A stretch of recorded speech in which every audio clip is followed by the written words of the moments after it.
Glenn was the last player from the '61 Cup team. And of course, he was an all-star and a very soft-spoken guy and great teammate to the players. And of course, he set a record 502 games in a row with not wearing a mask. And he's second in Hawks in shutouts behind Tony Esposito. And he developed the butterfly style in which Tony enhanced it. And he just, I don't want to say he single-handedly won the '61 Cup team because it's a team effort.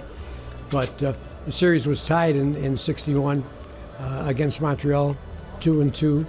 And then we went up to Montreal, and Hall shut out the Canadians 3-0, and came back to Game 6 and shut them out again 3-0. And when we faced Detroit in the finals, and we beat them in 5 games. And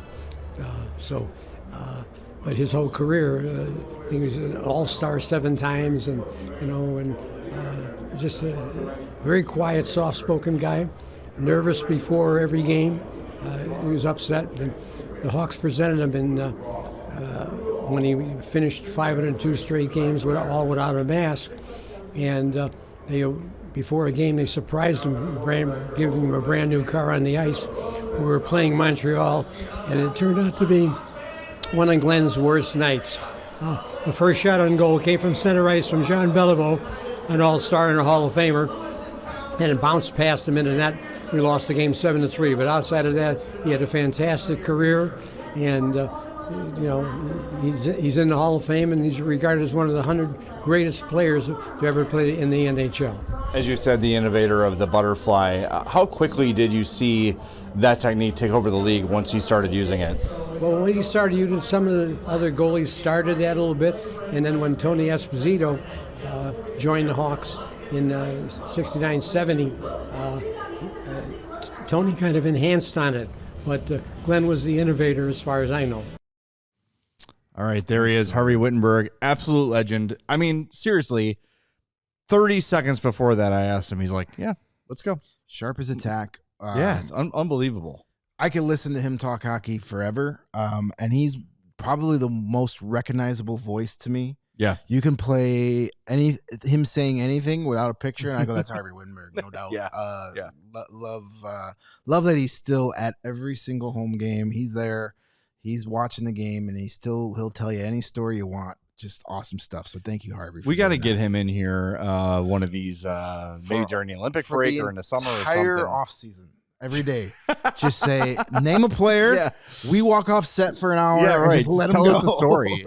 It's easiest off season ever. It's crazy. And Gottadomer says Lloyd Pettit's partner too, if I recall correctly. I do believe Harvey did do some play-by-play or color as well. No one knows the Blackhawks. Maybe him and Bob Verdi are probably the two authorities on the Blackhawks. And I tweeted this out earlier when I was writing my book a few years ago. I had a question. I can't remember what specifically it was, but I wrote Bob Verdi like, hey, I'm seeing this story, but I haven't heard it anywhere else. Do you know if this is true or not? He's like, give me 5 minutes. And then Bob Verdi calls me back. He's like, all right, I just talked to Glenn Hall. He said, yes, it's a true story and you can go with it. So it's like, it's just so cool that like I had like, 2 legends, in helping me on this little tiny little nugget in my book. That's my little connection to Glenn Hall, but obviously never got to see him play, but it's a good source. 502 straight games.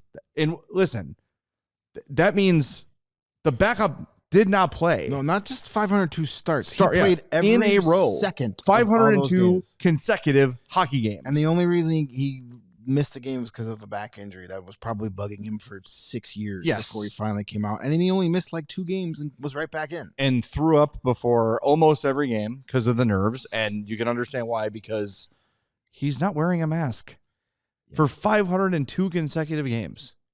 And it was rather appropriate. Sometimes the universe lines up, and it was rather appropriate that the Blues were in town the day that Glenn Hall passed away, because he was their first pick in the 1967 expansion draft. He was their goalie when they made it to those Stanley Cup finals. in their expansion years. In case you didn't know, when they went from 6 to 12 teams, they kept the original 6 in one conference, and they put the new 6 teams, all not very good, in the other conference. So that's how the Blues got to go to the Stanley Cup final in their first couple seasons. But you look at those rosters, they had some amazing Hall of Fame names. They were all at the end of their career. They had Scotty Bowman as their coach. Yeah. He's the one, as Bijan, I believe he was the goalie that gave up the famous flying Bobby Orr goal. Yes, that was him. Just an amazing career, and always a guy that I never got the pleasure to talk to him or interview him, but every story I've ever heard, legendary goaltender, even better human being. Yes. Always had time, and every documentary that he's been a part of, I always was like, oh, they're talking to Glenn Hall. This must be an important documentary. There's that new documentary that came out a few months ago, Mr. Goalie. I haven't had a chance to see that yet.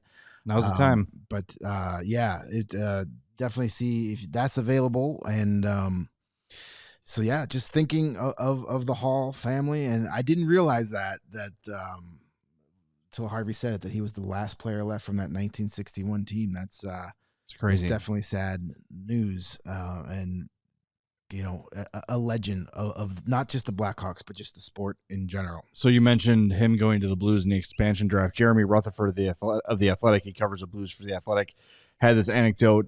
He said Glenn Hall was purposely left off the Blackhawks protected list for the 67 expansion draft because he planned to retire. The Blues had to talk him out of retirement when they chose him with their first pick. Glenn Hall said, quote, "We talked about a contract. All of a sudden they were talking about money, and we didn't make a lot in those days, so I was very interested in coming to St. Louis." So Glenn Hall was about to retire. The Hawks left him exposed in the expansion draft, and he's like, they convinced me. I'm going to St. Louis. What was that line from Goodfellas? Yeah. Chuck Fee says won a Vezina in both Chicago and St. Louis. True. The Vezina was a little different, though, back then. The Vezina was automatically given to the goalies that gave up the fewest goals. Still a great accomplishment. Yeah. Now Jennings is Jennings. No, it's basically was the lowest Jennings goals against combined now. Something like that. But the Vezina was the same rules back then. It wasn't voted on, but that doesn't take away the accomplishments that he had. He was you don't get called Mr. Goalie by being average. You have Mr. Hockey, you have Mr. Goalie, teammates at one point. Glenn Hall started with the Detroit Red Wings and got traded to Chicago with Ted Lindsay. Perfect.